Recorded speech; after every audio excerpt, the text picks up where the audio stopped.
Je n'ai jamais connu McLuhan autrement qu'en condition, en posture d'observation. C'est incroyable. Il rapportait ce qu'il percevait quand il parlait. Ce n'était pas de la conception, ce n'était pas du travail de déduction, de théorie.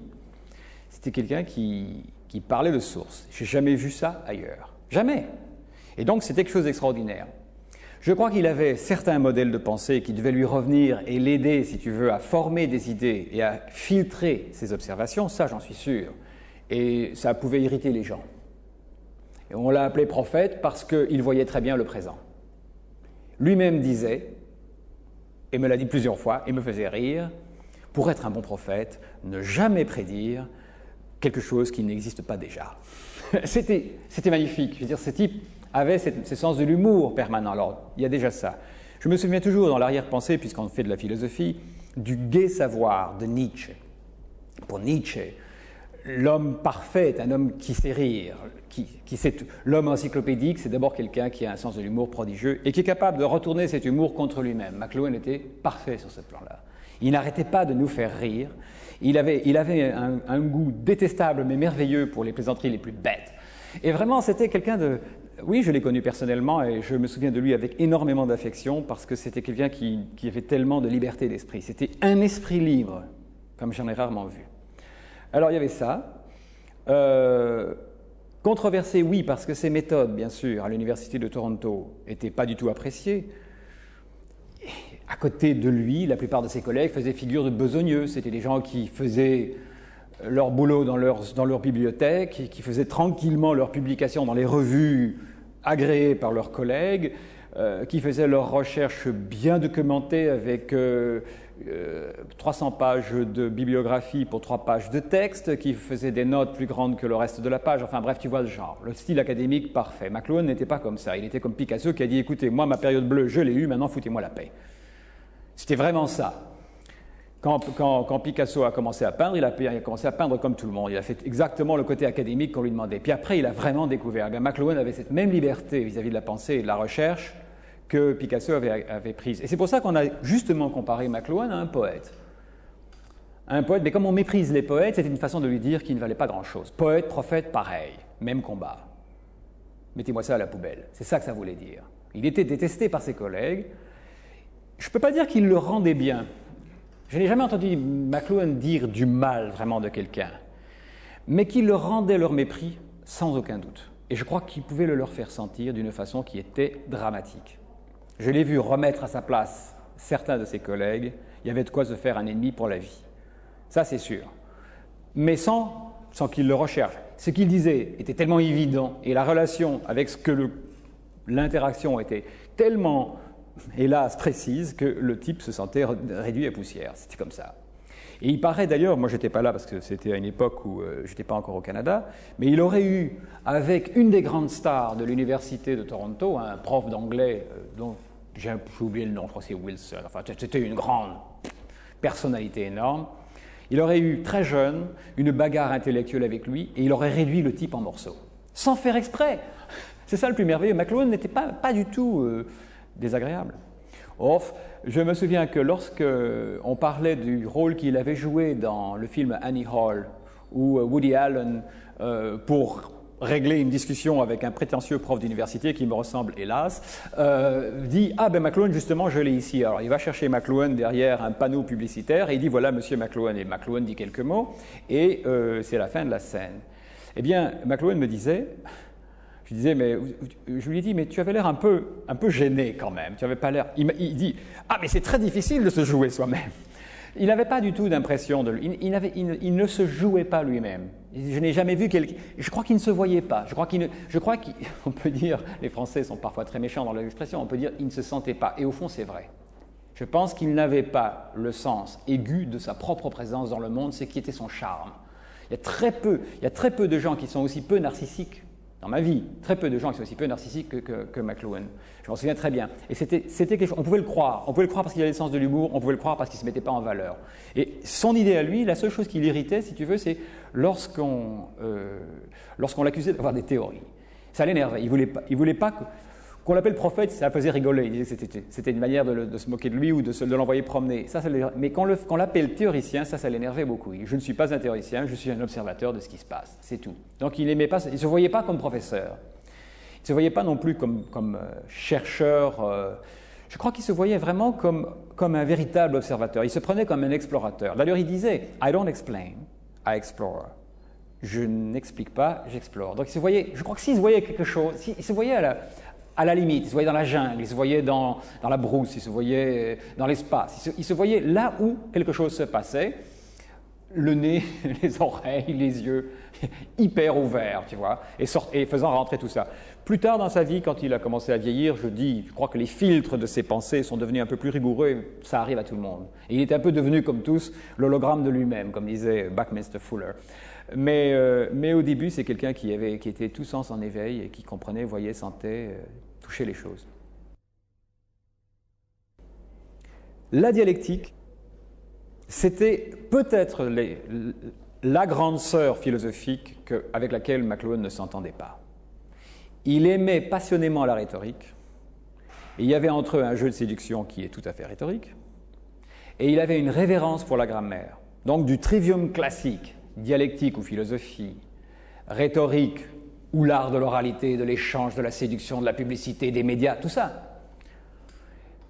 Il avait des relations totalement différentes. Et la grammaire, pour lui, c'était l'étude, fondamentalement, c'était le travail d'Adam, c'était l'étude du nom des choses.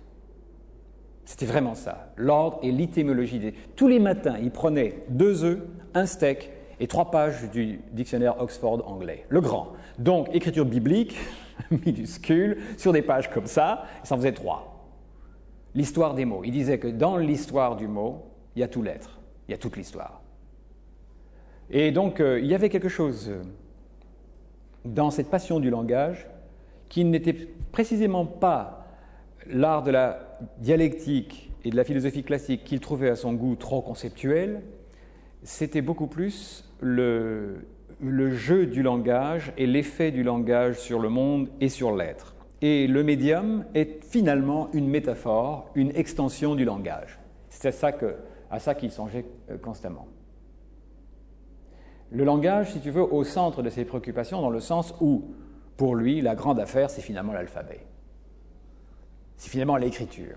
Tout le reste n'étant qu'une variante, si tu veux, d'une modification du langage.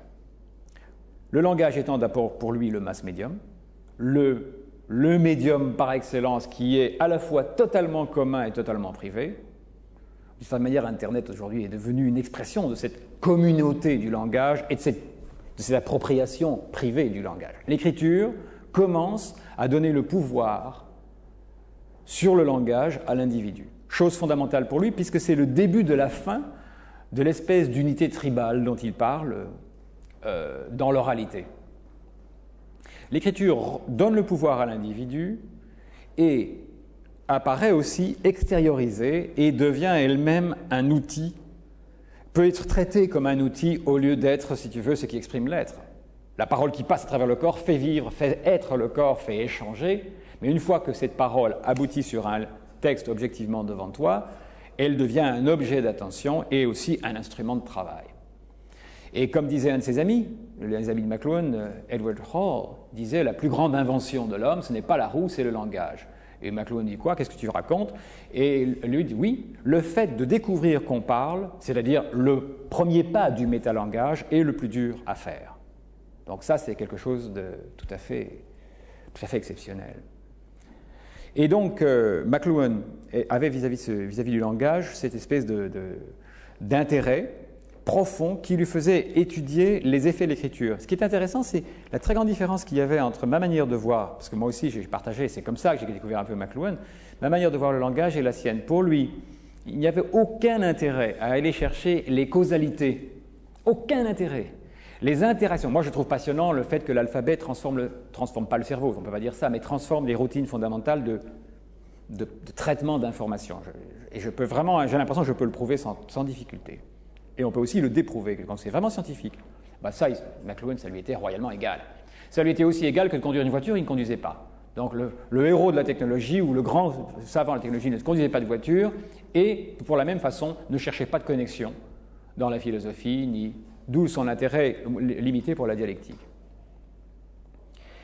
Mais la manière dont McLuhan trouvait la galaxie Gutenberg, qui est vraiment le livre de l'écriture, sur l'écriture de McLuhan, la galaxie Gutenberg, elle est faite de fragments.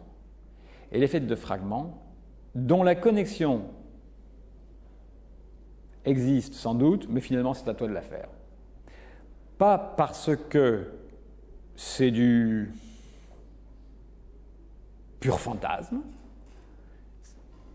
parce que, comme c'est là, comme je disais tout à l'heure, son mode d'observation, il y a 100 000 connexions entre ces fragments, puisqu'il les voit, eux, flotter d'une manière constante en relation les uns par rapport aux autres, tout l'intervalle entre les fragments, tu le fais toi-même. C'est comme l'œuvre de David Rockaby, notre ami à Toronto, qui a créé Very Nervous System. Il a dit, moi j'ai voulu créer une musique, une situation musicale dans laquelle il y aurait 100 000 chemins et que chacun des chemins musicaux serait décidé et créé par celui qui se servirait de mon instrument, c'est-à-dire qui ferait la musique, qui danserait avec. Ben, c'est pareil. Entre les fragments de McLuhan, tu as 100 000 chemins et c'est à toi de les faire. Mais les fragments, eux, sont authentiques. L'intuition, c'est quelque chose de très bizarre. C'est une propriété émergente. S'il y a quelque chose qu'on peut parler, qu'on peut dire, on dit que l'esprit est une propriété émergente du corps et du cerveau, du système nerveux, je comprends ça très bien, je vois pas de problème avec ça. L'intuition, elle aussi, est une propriété émergente d'une situation, d'une configuration d'objets, de choses, d'idées, de pensées, de souvenirs, de présence, d'absence même, qui fait qu'apparaissent d'une façon et là vraiment prophétique dans le sens où ça a l'air d'un oracle, et McLuhan était vraiment très oraculaire, ça il faut le dire, il ne faut pas avoir peur des mots, il est beaucoup plus oraculaire que prophétique, parce que l'oracle vient d'une situation de perception, et à la limite, la personne qui fait l'oracle n'est pas censée savoir de quoi elle parle. Je me souviendrai toujours avec délice de l'histoire, vraiment avec plaisir de l'histoire, de ce journaliste, et qui existe, il y a quelque part ce document, ce journaliste qui dit « Mais monsieur McLuhan, je ne suis pas sûr de comprendre ce que vous êtes en train de me dire. » Et McLuhan, qui le regarde avec beaucoup de gentillesse, dit « Mais mon cher monsieur, mais ce que je dis là, c'est très difficile. Je ne suis pas sûr de comprendre moi-même. » Alors ça, on a exactement, si tu veux, ce côté oraculaire de l'intuition qui est le produit d'une configuration, comme j'ai dit, et qui est une propriété émergente. Non, McLuhan était plutôt contre, mais ça ne veut pas dire qu'il ne travaillait pas. Ce que lui ont reproché ses collègues, on a cru qu'il était paresseux, qu'il ne voulait pas faire l'effort, qu'il n'avait pas l'intérêt réel, qu'il faisait semblant, qu'il faisait le prophète pour faire le prophète, alors qu'en réalité, c'est un homme que je n'ai jamais vu arrêter de travailler. À 2 heures du matin, il me réveillait chez moi. Il me réveillait à 2 heures du matin pour me dire une dernière pensée qu'il avait sur la traduction possible que j'aurais mise le lendemain dans le livre que je traduisais, parce que j'ai traduit un livre From Cliché to Archetype. Il me réveillait pour me dire I've got another one. Alors, c'est-à-dire qu'il n'arrêtait pas de travailler. Le matin, il se réveillait tôt, comme je dis, il mangeait énormément. Le matin, assez peu le soir, ce qui n'est pas une mauvaise chose. Et il était toujours au travail. Et quand il lisait avec la plus grande attention. Il y a une bibliothèque entière à Toronto de livres annotés par McLuhan, page par page. Et encore, et dans les pages blanches derrière le livre, encore des annotations avec des chiffres qui renvoient aux pages. Et des annotations précieuses. Nous voulons en faire une exposition et j'aimerais bien expliquer, parce que je connais le sens de certaines de ces annotations. Et je veux dire que c'est saisissant. Donc, ce n'est pas du tout quelqu'un qui ne faisait pas le travail. Et il avait écouté de la voix de sa mère toute la littérature anglaise importante depuis l'âge de comprendre quelque chose. Sa mère lui lisait d'abord les nursery rhymes, puis la poésie anglaise, et puis de plus en plus compliqué les romans importants. Puis sa mère, qui était une actrice, elle était une impersonator. On l'appelait la Ruth Draper of Canada. Ruth Draper était une femme qui faisait semblant d'être d'autres personnes devant un grand public aux États-Unis, et elle faisait ça dans les églises et dans les salles de conférences, et elle faisait semblant d'être quelqu'un d'autre. Et c'était à pleurer de rire, évidemment. Elle était très bonne, et elle adorait le langage aussi, et lui lisait, elle a lu à McLuhan, littéralement, toute la littérature anglaise. Cet amour de la langue, cet amour de l'anglais, cet amour de la poésie, il connaissait, tiens-toi bien, pratiquement un tiers de Finnegan's Wake de James Joyce par cœur. Un tiers de Finnegan's Wake par cœur. Il faut vraiment le faire. Ça m'étonnerait qu'il y ait le plus grand barde de l'histoire qui soit capable d'en faire autant. Enfin bref. Donc il était amoureux de la langue dans ce sens-là aussi. Et il travaillait tout le temps, lisait, comme je disais, l'histoire du dictionnaire, un peu comme l'autodidacte de la nausée de Sartre, un personnage assez étonnant. On se demande à quelle lettre il s'est arrêté, K peut-être, comme Antoine Roquentin. Mais toujours est-il que donc il n'avait pas besoin. Et ces intuitions monumentales, comme le village global, correspondaient à la réalité existante de son temps. C'est pour ça qu'on ne peut pas demander à McLuhan d'être trop précis sur l'ordinateur ni les réseaux. Il a fait allusion à la possibilité, il voyait bien le développement de l'électricité, il voyait bien que c'était un développement d'un système nerveux. Donc, ça n'allait jamais faire que se compliquer davantage et de se complexifier. Donc, il le savait. Mais de là à dire, voilà le net, alors que le net était déjà presque contemporain de lui, non, impossible. Ce n'était pas sa manière d'être. Il voyait, sentait, percevait les choses et basta. La manière d'écrire de McLuhan était la citation, précisément à cause de la joie du fragment. Sa manière d'enseigner, oui, il aimait beaucoup le dialogue. Il aimait beaucoup la découverte que l'on fait des choses dans la situation de dialogue. Moi, je comprends ça parce que j'aime beaucoup être interviewé. C'est la meilleure façon pour moi de découvrir du nouveau. Ça m'oblige à faire attention. Il y a cette espèce de camisole de force qui m'oblige à discipliner ma pensée. Il y a des questions intelligentes dont je suis d'ailleurs tout à fait reconnaissant, auxquelles je suis tout à fait reconnaissant. Et donc, ça nous fait travailler. McLuhan avait cette même sensibilité. Le travail intellectuel était un travail effectivement oral. C'est un verbomoteur, très, très certainement quelqu'un qu'on peut dire mentalement engagé dans la parole, mais avec toute la richesse de la parole. Parce que quand on dit que quelqu'un est un verbomoteur, c'est une autre façon de se moquer de lui, de se dire que c'est nul. Je veux dire, un verbomoteur, c'est un mec qui parle sans s'arrêter, qui a la diarrhée, Bon. Mais finalement, un verbomoteur, c'est aussi quelqu'un qui utilise la parole multimédia, avec tous les sens, tout le corps, tout y joue. Et quand tout le corps est dans la pensée, ce qui devrait toujours être le cas, la pensée est beaucoup plus belle, beaucoup plus riche, et elle répond à beaucoup plus d'interfaces, justement. Donc, être verbomoteur, c'est pas si bête que ça. Et parfois, c'est peut-être mieux, d'une certaine manière, que d'être hyper conceptuel, dans lequel on sort tout sec. Je veux dire, c'est comme Narcisse desséché. On finit par ne plus qu'être conceptuel. Dans la pensée de McLuhan, à l'importance de retrouver le corps et l'essence dans l'explication de nos façons de nous relier les uns aux autres. Plusieurs personnes se sont intéressées à cet aspect de la pensée de McLuhan. Je me souviens d'un texte remarquable de Marshall Comfort qui s'appelait McLuhan et le travail sur l'essence, dans lequel il a fait en 50 propositions pratiquement toute la philosophie de McLuhan sur le rapport et l'équilibre des sens, l'échange des sens et tout. Et quand on voyait ça mis en ordre, parce que finalement, si lui, McLuhan, n'aimait pas les systèmes, ni les théories, ni les ordres, ça n'empêche personne d'autre d'y trouver un ordre. Et l'ordre qu'il y avait mis Marshall Comfort était vraiment scientifique. On avait vraiment l'impression qu'effectivement, un équilibrage et un rééquilibrage des sens apparaissaient à chaque transformation, à chaque saturation d'un nouveau médium, d'un champ ancien par un nouveau médium. L'écriture est l'œil, l'oralité l'oreille, mais l'oralité pour McLuhan, ce n'est pas seulement l'oreille, c'est le multisensoriel. C'est-à-dire que l'oreille est le sens le plus facile à opposer à l'œil, puisque dans notre culture occidentale, avant la saturation du champ intellectuel, moral, mental, psychologique, social par la télévision, la radio, nous avons pratiquement réduit tous les sens à rien sauf l'oreille, tout sous le règne de l'œil. Terreur du corps et du toucher, on ne peut pas être plus terrifié par le tact que notre culture et terreur de notre corps, du sexe, tout ce bazar-là, c'est vieux bagage ennuyeux au possible, mais qu'on continue à porter, très lourd. Terreur aussi, finalement, de la religion qui, pour McLuhan, venait de l'oreille. Terreur de la voix, si tu veux, du fanatisme qui viendrait de cette espèce de parole qui vous susurre à l'oreille votre devoir et votre manière d'être. Terreur, peut-être, non pas ni de l'odorat, ni du goût, parce que ça, finalement, ce sont les sens les plus apprivoisés, quoi qu'on n'a pas fini avec l'odorat, j'ai l'impression. Mais dans l'ensemble, l'œil règne. Nous vivons le monde de la théorie, nous vivons le monde du théâtre, nous vivons un monde donc de la perspective. Tout ça est entièrement structuré, formé, organisé pour et par l'œil.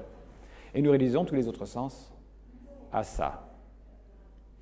Et cette textualisation du monde, cette spectacularisation du monde, la société du spectacle, ça ne veut rien dire. Je suis désolé, moi j'ai toujours partout vu que Guy Debord avait tout découvert parce qu'il avait parlé à la société du spectacle. La société du spectacle commence avec la Grèce. Il faut pas attendre la télévision. Le spectacle, c'est avec la Grèce que ça commence et ça continue à travers le Moyen-Âge, en dépit du Moyen-Âge, qui n'est pas du tout une société du spectacle. Et ça reprend de plus belle à la Renaissance. On se spectacularise à fond. Alors, on ne me la ramène pas avec ça. Cela dit, McLuhan avait très très bien compris que la spectacularisation du monde venait de la traduction du langage multisensoriel et oral par l'écriture en un objet de vision. Et tout le reste dépend de ça. Et moi, j'ai poussé un peu plus loin dans la direction scientifique, si on peut, c'est-à-dire que je me suis intéressé à la structuration du regard et comment des champs, 4 champs parallèles du regard permettent une alternation de processus cérébraux qui donnent la perspective si cette alternation est encouragée. Or, elle est encouragée par l'écriture, d'où l'écriture et la perspective vont effectivement de pair. Et ce n'est pas étonnant qu'on crée, à l'époque de l'imprimerie, une crise baroque, qui est une crise sensorielle, qui est la crise du passage, si tu veux, de ce monde de l'oralité qui reste encore fort du Moyen-Âge, à celui où tous les sens sont contrôlés, où le trompe-l'œil devient la réduction du toucher à un spectacle visuel. D'où l'intérêt ironique de la réalité virtuelle et du 3D sur écran, qui est l'inverse, qui nous donne, si tu veux, le visuel pour du tactile. Alors ça me fait rigoler, moi je pense qu'on passe effectivement beaucoup plus du visuel au tactile que du visuel à l'oral.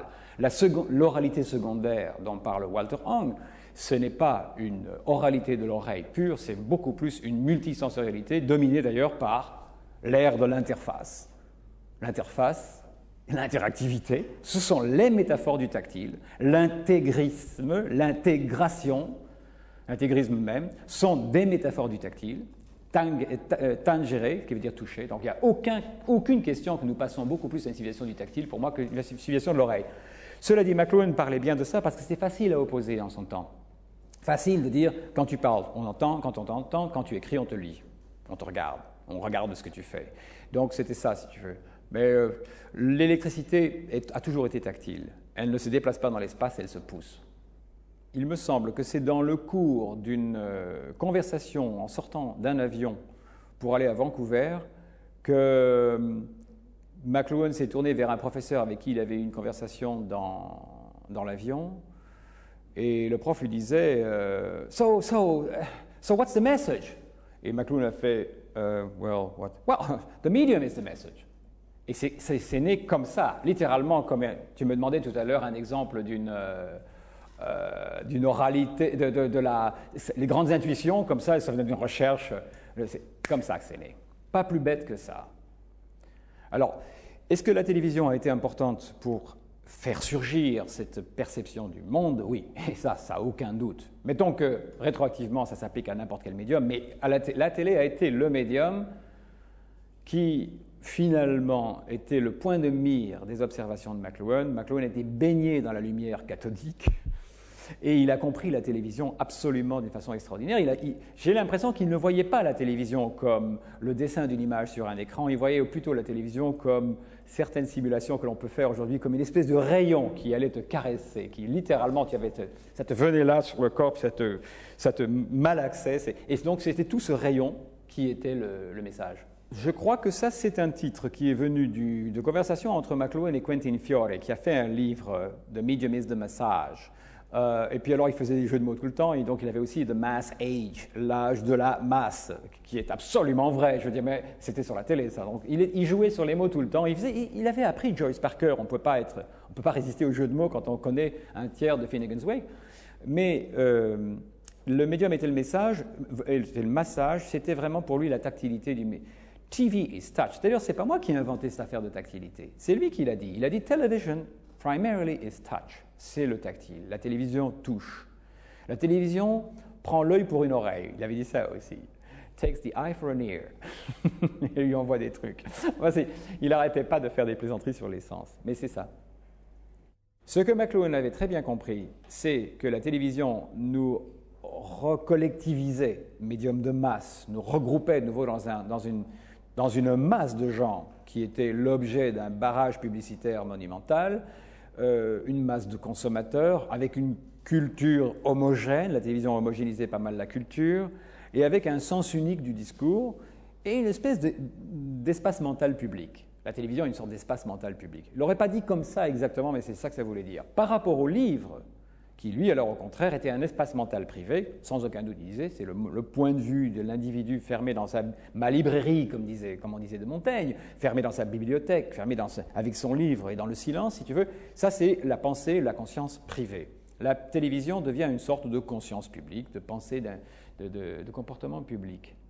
Mais là où tu vois, McLuhan ne se posait pas de questions trop sérieuses sur Internet ni sur les communications, c'est que justement, il lui a manqué ce passage-là, qui est la récupération du pouvoir de contrôle mental sur l'écran à partir du zapper, le salaire du zapper, c'est ça, c'est de reprendre pouvoir sur l'écran, et surtout l'apparition d'Internet qui est à la fois une parole publique, multiple, connective, et la parole privée, le contrôle de la parole privée qui est celui du lecteur et qui introduit son texte ou sa page web ou son site sur l'Internet.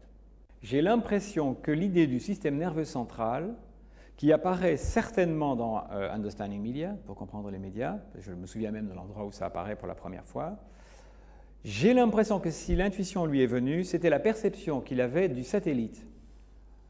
Regard divin sur la Terre, tour complet sur toute l'humanité, et en même temps, émission permanente d'informations, de sensorialité, si tu veux, technique, retour d'informations comme une peau, quoiqu'il n'ait jamais utilisé cette expression-là, me semble-t-il, mais comme une peau, si tu veux. Un système sensoriel. Et j'ai l'impression que, qui dit système sensoriel, étendu surtout, puis il a dû voir le téléphone, il a dû voir le télégraphe, il a dû voir tous ces fils et toutes ces communications. Pour quelqu'un qui n'était jamais à une métaphore ni à une comparaison près, surtout biologique, il aimait bien, il n'abusait pas, remarque, mais il aimait bien les métaphores biologiques. J'ai l'impression que le système nerveux a dû devenir une sorte de vision secondaire. Beaucoup des visions de McLuhan, lui-même n'y prêtait pas une attention soutenue. Je veux dire, ça lui sortait comme ça, puis alors ça revenait parfois quand la configuration le rappelait, puis plus souvent ça revenait, plus ça prenait de la substance, on peut dire. C'est Bruce Powers qui a sorti ce livre, donc 9 ans après la mort de McLuhan, qui était d'ailleurs une espèce de...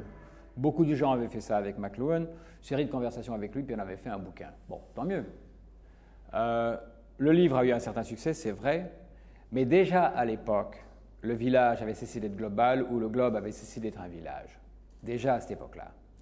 Le village global correspond très exactement à la vision du monde par la télévision. Je ne fais même pas un jeu de mots. On voit le monde par la télévision, que ce soit en studio ou que ce soit on location, on site. La télévision donne l'espace. Elle te donne l'espace. Elle est une télévision analogique de la réalité, représentation des choses qui sont véritablement là. Il n'y a pas d'espace sur Internet. Absolument pas. Il n'y a pas d'espace sur les réseaux, dans les réseaux, où que ce soit. Tu n'as que des... Tu as des banques de données, tu as des suites de chiffres. Et tu n'as de spatialisation de cette suite de chiffres que sur ton écran, qui est donc aussi plat que peut être un écran. Aucune profondeur. Tu n'as ni hauteur, ni rien. Donc, l'idée du village global était parfaite pour l'ère de la télévision. Elle est presque aussi dangereuse pour l'ère de l'ordinateur et des réseaux que cette sottise nécessaire, l'inforoute, l'autoroute de l'information. Son livre s'appelait War and Peace, Guerre et paix dans le village global. Le livre qui est sorti là-dessus, qui n'a pas eu de succès du tout. Qui pourtant n'est pas mal. Quelle année ? 74, je crois. Oui, je suis presque sûr.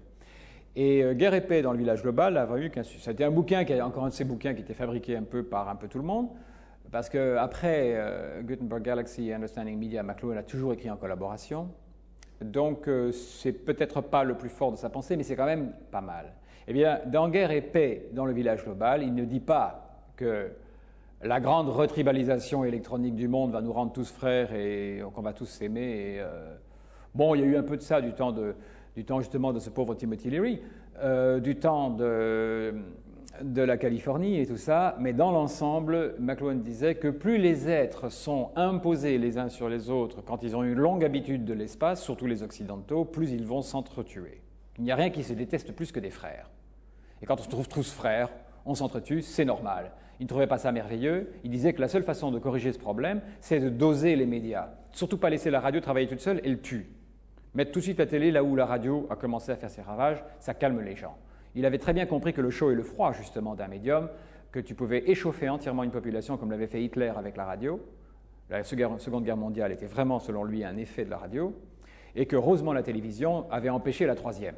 Ça, plus l'équilibre nucléaire, c'était ça, la guerre et la paix dans le village global. La télévision avait finalement transformé une nation de guerriers en une nation de consommateurs, alors que la radio avait fait en Allemagne transformer une nation de bourgeois en nation de guerriers. Ça, c'est... Oui, il y avait de ça, bien sûr. Il croyait que le spectateur, si tu veux, que le pouvoir d'information est dans les mains du producteur et du diffuseur. Ça, il n'y a aucun doute. Il n'a jamais mis en doute ça. Par contre, ce qu'il aurait mis en doute, c'était la passivité. Cette espèce d'intuition, d'idée reçue, en fait, fausse, du public sur la passivité du spectateur de télévision, il s'en moquait. Il trouvait qu'il n'y a rien de plus actif que le spectateur de télévision, seulement son voyage est un voyage intérieur.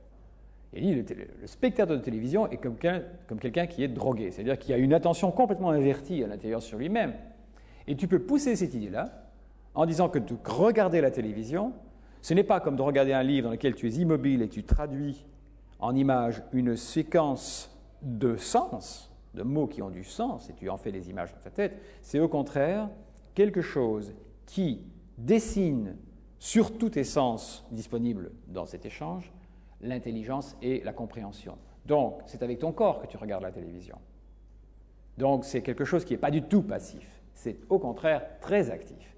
Mais c'est une activité qui était, par opposition au livre, considérée comme dangereuse pour la mémoire, pour la concentration, pour l'imaginaire, enfin bref, un tas de sottises qu'on a dit là-dessus. Il trouvait que la radio était McLuhan pensait que la radio était un médium chaud qui réveillait les atavismes et les vieilles ressources tribales dans les gens qui parlaient la langue de la radio. On a vu ça avec Hitler qui a retrouvé le mythe arien dans la langue allemande, et on a vu ça récemment, hélas, avec les Hutus de Rwanda qui ont retrouvé le mythe Hutu dans la langue Hutu en disant allez taper sur la tête de ces Tutsis, et puis ça a été vice-versa. Mais enfin, la radio des collines est responsable, très responsable, d'avoir échauffé une population jusqu'au génocide. C'est impensable ce qui s'est passé là. Et la radio y est pour beaucoup, j'en suis sûr, comme elle a été pour beaucoup pour la tuerie sauvage, mais heureusement, comparativement rapide de la Deuxième Guerre mondiale. N'oublions pas que la même tuerie, depuis l'Inquisition espagnole, à cause du texte, s'est faite pendant toute l'histoire de la Renaissance et de la Réforme. Donc ne nous racontons pas des choses en disant comment on est bien, comment on est beau, comment on est bien fait. Ça a duré plus longtemps, il y avait moins de morts à la fois, mais il y en a presque eu autant quand on fait le total. Mais la radio, le meurtre de la radio à la Deuxième Guerre mondiale a été absolument fulgurant. Alors, la télévision n'ayant pas eu le même effet, malgré ce qu'en dit Virilio en disant que la télévision a animé toute la Bosnie et toute la Serbie contre la Bosnie, quand on étudie la chose point par point, on s'aperçoit que la télévision a ajouté à un feu qui était déjà là, mais ce n'est pas du tout comme le feu qu'a éveillé la radio. Non, la chose qui est inquiétante maintenant, si tu veux, c'est que on ne peut pas savoir, on n'est pas sûr. Moi, je vois bien les effets positifs d'Internet et du branchement de chacun, et je les souhaite dans les pays du tiers-monde, et je les souhaite vraiment, on a envie, je voudrais aider à ça, mais je reconnais qu'on n'est jamais prêt que pour la dernière guerre. Qu'est-ce que pourrait bien faire quelque chose d'aussi puissant, d'aussi monumental qu'Internet? Qu'est-ce que ça pourrait bien faire? Je ne peux pas te le jurer, je ne suis pas prophète du tout. Du tout. Je suis encore moins intelligent que McLuhan, donc je ne suis pas capable même d'avoir la même intuition au moment où elle arrive. Donc non, je ne peux pas te le dire. McLuhan disait que la création de l'identité privée était faite à partir du miroir du texte. Le texte est une chose qui crée l'identité privée et qui donne une psychologie, le point de vue du lecteur, la création du monde à l'intérieur de la tête, le silence de la parole qui ferme la communication. Tout ça, c'est se refermer sur sa peau. C'est l'image de la Renaissance de Da Vinci. Donc, le sujet de l'État, la conscience privée, la psychologie individuelle, tout ça, c'est le contenu de la même enveloppe, si tu veux, l'enveloppe du corps individualisé et séparé des autres corps. Ok, ça c'est l'individu, totalement donc tributaire du texte et de la lecture. McLuhan voyait dans l'apparition des médias électroniques, depuis le télégraphe, d'ailleurs ça n'allait pas seulement jusqu'à la télévision, il voyait progressivement la menace donc de ce contrôle sur le langage qui était complètement personnalisé dans la lecture et l'écriture, et il voyait de plus en plus l'extériorisation du langage. Et une extériorisation du langage qui, d'une part, s'emparerait du sujet politique, et en même temps réduirait, si tu veux, le quotient intellectuel et personnalisé du sujet mental. Et on comprend bien ces choses-là dans sa manière de voir. Et alors, en plus, il considérait que l'électricité remplissait l'intervalle qui était neutre. L'intervalle entre les corps à l'ère de l'écriture était complètement vide. Le monde était vide d'intelligence. Il n'était qu'une boîte dans laquelle il y avait des objets. Lui voyait que l'électricité allait sortir l'intelligence des têtes, la collectiviser à l'extérieur et finalement rendre impossible de refus mental, impossible d'objection de conscience. L'histoire de Prométhée. L'histoire de Prométhée, c'est une conscience qui se ferme sur un secret que Zeus, celui qui sait tout, ne peut pas savoir. Ça, c'est la condition de l'identité vue par les Grecs, comprise par les Grecs, et donnée comme un mythe. Eh bien, cette objection de conscience, Prométhée, le premier objecteur de conscience, c'est l'objection de conscience, McLuhan la voyait de moins en moins possible dans un univers dans lequel on deviendrait les cerveaux-mécanismes de nos propres machines. Et bien des gens disent que la programmation, le programmeur est programmé, que la programmation d'un ordinateur, c'est finalement l'ordinateur qui nous reprogramme. Pas de problème, ça se voit, c'est clair, il n'y a pas besoin de s'exciter. Mais il est sûr que sur ce point-là, moi je suis en désaccord profond avec McLuhan. Pourquoi? Précisément parce que je suis contemporain d'une technologie qui fait pour la première fois dans l'histoire du monde la part aux deux pôles de l'interaction, le monde et le moi, le collectif, l'individuel, le connectif que je préfère au collectif, je dirai plus tard pourquoi, mais si tu veux, le public, le privé. L'Internet est la négation même de cette destruction de l'identité puisque tu peux toujours afficher sur Internet ta réalité. On peut, par certaines mesures, effectivement, t'empêcher de la faire circuler, mais on peut aussi te mettre en prison depuis le temps d'Ovide, ou te mettre en exil. Donc ça, c'est pas nouveau. Mais dans l'ensemble, tu es à la fois... Regarde la télévision, qu'est-ce qu'elle fait? La télévision, elle te donne le public, mais elle élimine le privé. Complètement. L'ordinateur, qu'est-ce qu'il fait? Il te donne une accélération du privé formidable, mais il élimine le public. Tu maries la télévision et l'ordinateur sur réseau et tu obtiens le public et le privé ensemble, simultanément, l'un n'éliminant pas l'autre. Voilà. Mais, c'est la raison de mon désaccord avec McLuhan. Mais je dois dire, avec la plus grande humilité, qu'avec lui, on ne sait jamais. La virtualisation de nos relations, de nos représentations, de nos actions, transactions, interactivités, tout ça, effectivement, se traduit par nous devenons tous des esprits sans corps qui circulent sur les réseaux. Et alors qu'à l'époque de saint Thomas, il était très difficile de mettre des anges sur la tête d'une aiguille, maintenant dans un microchip, on met toutes les béatitudes, tous les séraphins, enfin, tu vois ce que je veux en venir. Donc, effectivement, il y a une angélisation qui a beaucoup été commentée avec Michel Serres, il y a eu toute une période de l'angélisme, surtout dans les 3-4 dernières années, donc on peut dire que l'ange est à la mode. Mais, de dire, ce que McLuhan impliquait, c'était qu'on perdait notre corps. Mais on l'avait déjà perdu d'une façon tellement sauvage avec l'écriture. On avait engagé avec notre corps une lutte de haine, d'amour et de haine, l'invention de Eros, qui était déjà le résultat de la puissante contradiction entre le désir de l'autre et le désir de soi. C'est ça finalement Eros. Et tout le freudisme. Freud, c'est celui qui, en toute dernière minute, découvre le problème qui a commencé à l'époque de l'alphabet, c'est-à-dire la rupture des sens et la lutte avec le désir, la lutte avec tous ces trucs-là. Je ne vais pas revenir là-dedans. Mais justement, est-ce que la virtualisation, à force de nous traduire le corps en immatériel, n'est pas d'une part en train de nous donner un regard absolument et une perception absolument accrue, intensifiée au-delà de toute expression, esthétique fondamentalement, totale. Tout le monde est artiste, disait McLuhan. Pourquoi? Parce que tout le monde est obligé de revoir le corps à travers cette virtualisation, de ressentir le sens, de réentendre la bidimensionnalité, la stéréo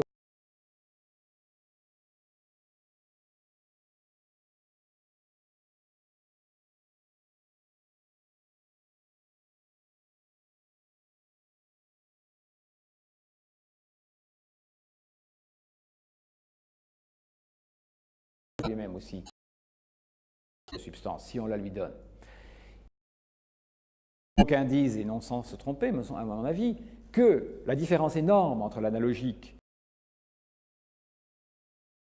et l'analogique, tu peux le réduire à l'infini jusqu'au quanta, et tu n'auras pas...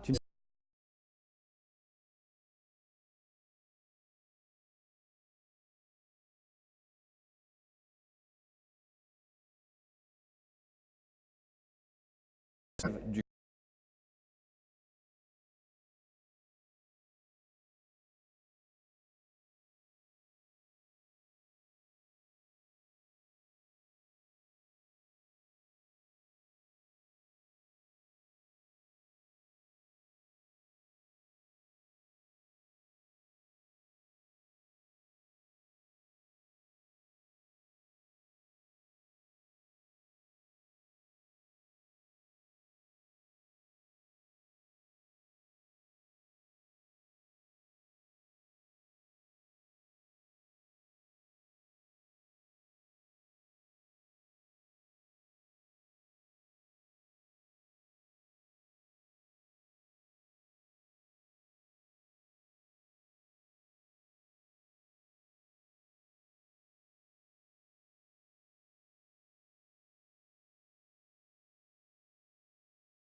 véritablement que le corps pense très bien. De profondeur qui sont irrépétables par ordinateur. Alors ne nous racontons pas qu'on perd le corps. Je crois que fondamentalement, McLuhan pensait que nous étions tellement sélectifs, sans le savoir, inconsciemment, dans nos modes de comprendre, de saisir, de voir, d'entendre, enfin tout ça était tellement contrôlé d'une certaine manière par des états dont nous n'étions pas conscients que, c'est vrai, on ne voyait que ce qu'on croyait, de toute manière.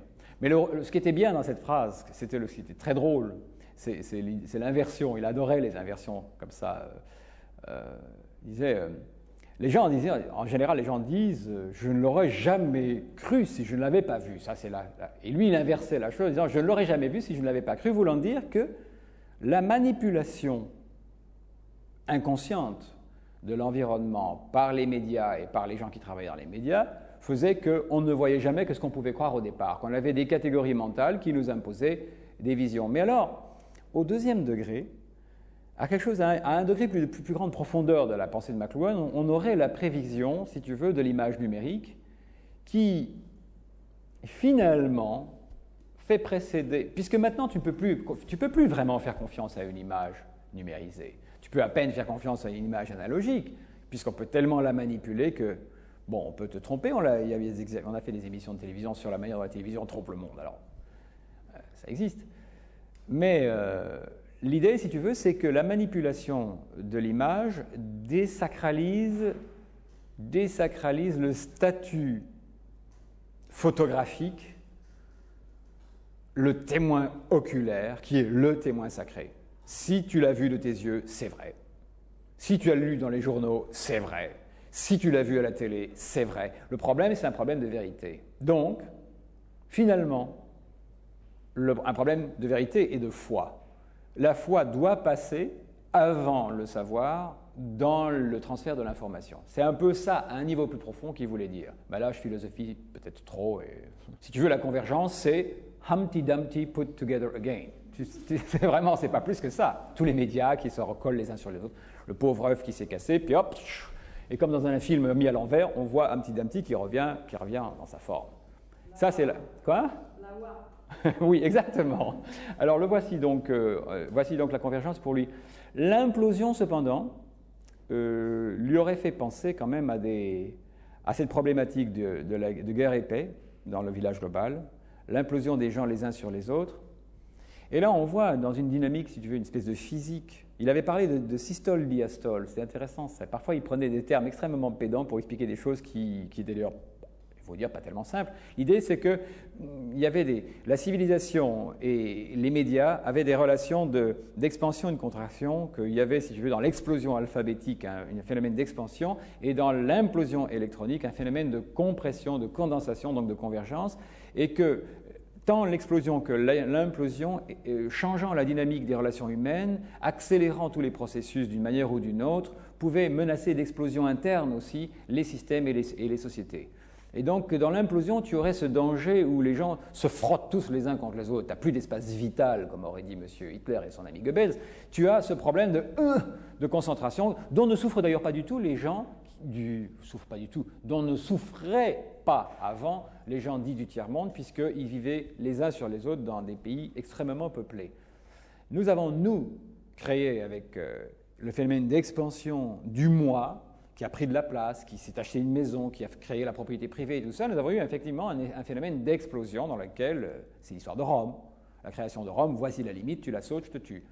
C'est vraiment, ça c'est explosif. L'histoire de Rome, d'ailleurs, est une histoire parfaitement d'écriture. Rome est née de l'écriture, il n'y a aucun doute de ça. Je veux dire, la grandeur de Rome, c'est le contrôle du monde par une armée totalement formée sur les lignes de l'alphabet. Donc il n'y a pas de doute. Hein? Mais il avait déjà dit Cadmus, le mythe du roi Cadmus que McLuhan répétait à l'envi, c'était ça. Le roi Cadmus, c'est quelqu'un qui sortait les dents du dragon, les balançait derrière lui, les semait dans le champ, le boustrophédon, et sortait de ces semailles des gens armés pour aller conquérir le monde. Alexandre et la suite. C'est ça l'histoire du mythe de Cadmus, et c'est exactement, d'une certaine manière, ce qui est l'histoire de Rome.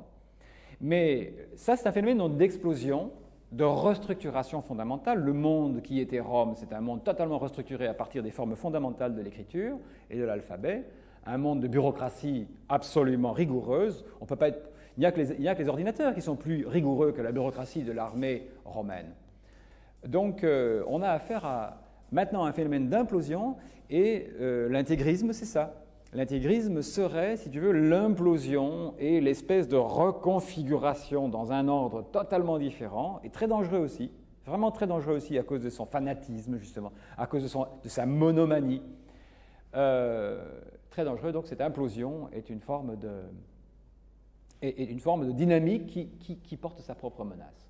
Je crois que la pensée, la foi de McLuhan est quelque chose de fondamental dans sa vie et dans sa pensée, mais il n'aimait pas trop en parler et n'aimait pas non plus la coloration éthique que beaucoup de gens donnent à leurs observations parce qu'ils tombent tout de suite dans un système. Il craignait au-delà de tout de tomber dans le système, et mon Dieu qu'il avait raison. Mais il avait une foi énorme, et une foi qui lui venait de l'expérience, de la même, si tu veux, l'intuition. Les gens très intuitifs, finalement, sont des gens de foi. Et j'ai bien l'impression que c'est ça. C'est quelqu'un qui avait une foi réelle. Alors, bon, sa foi avait la coloration christiano-catholique, et peut-être plus exigeante dans ce sens, plus dogmatique, Curieusement, parce que le dogmatisme est un système, mais d'une certaine manière, c'était très difficile de lui faire accepter que le christianisme était beaucoup plus large que le catholicisme. Moi, je lui en ai parlé. Et il s'exprimait peu sur la question, surtout pas en public. Et alors, c'était difficile de le faire admettre que les autres religions, finalement, étaient aussi des interprétations légitimes d'une réalité, d'une sensation, d'une perception réelle. Moi, je suis beaucoup plus un critique que lui. Et bon, il disait des choses extraordinaires sur la foi. Il disait, on n'entre pas dans l'Église avec des idées. On entre à l'Église sur les genoux. C'était la foi de Pascal. C'était la foi de Pascal. Il disait aussi que la foi vient par l'oreille. Et le Dieu est vraiment caché aux yeux. Le Deus absconditus, la grande crise religieuse, la crise de la foi de la fin du XVIIe, début du XVIIIe siècle, c'est vraiment le passage de l'oreille à l'œil et le silence. Et le silence, c'est le silence du texte. Mais ni Pascal, ni d'autres grands penseurs religieux n'ont trouvé ça. Il n'y a que McLuhan qui a... McLuhan m'avait dit une chose extraordinaire, il m'a dit, et ça montre le degré de sa foi, il m'a dit la seule question importante pour l'Occident, c'est de savoir pourquoi le Christ est arrivé quelques années après l'invention de l'Écriture. C'est incroyable. C'est incroyable, c'est une question fondamentale, mais c'est une question fondamentale pour quelqu'un qui croit dans la dimension chrétienne exclusive. Alors que moi, je voudrais bien, si tu veux, tout en étant aussi intuitif d'une certaine manière et en vraiment une perception du monde, je préférerais qu'elle soit quand même plus politiquement correcte. J'aimerais mieux qu'elle s'applique à un peu tout le monde. Tu vois ce que je veux dire? Je suis plus un critique que ça. Mais nous allions à la messe ensemble. Nous allions bouffer au restaurant des prêtres de Saint-Michel, où j'enseigne. Et on allait souvent, même 2-3 fois, j'ai célébré avec lui le fameux jeudi de la Semaine Sainte dans lequel il s'était converti du baptisme au catholicisme, où on fêtait ça. C'est un homme de foi, c'est merveilleux un homme de foi comme ça. Je veux dire qu'il y avait quelque chose de tellement chaud et ouvert et heureux finalement. C'était un homme qui avait une foi heureuse, ça, j'en ai pas vu beaucoup, la plupart des gens ont des foi tragiques, alors c'est ennuyeux comme tout. Et puis alors les foi rentrées qui font des cancers. Il y a toutes sortes de foi, si tu veux, qui ne veulent pas se déclarer. Et puis il y en a d'autres qui au contraire se déclarent avec fureur et qui font qu'on n'a plus la paix une minute avec ces gens-là. McLuhan n'était pas du tout comme ça, c'était pas un homme intrusif, il ne voulait pas faire du prosélytisme, il ne voulait pas du tout convertir les gens autour de lui, bien que sa femme ait réussi à la convertir et que les enfants, certains d'entre eux ont été très très catholiques et d'autres pas du tout. Mais non, moi je dois dire que la foi de McLuhan c'est quelque chose d'assez charmant. Et probablement de très profond aussi. Hein. Je ne peux pas alléger la chose, je dis simplement que ça avait un charme réel. Il disait, je suis catholique converti, la pire des sortes de catholiques.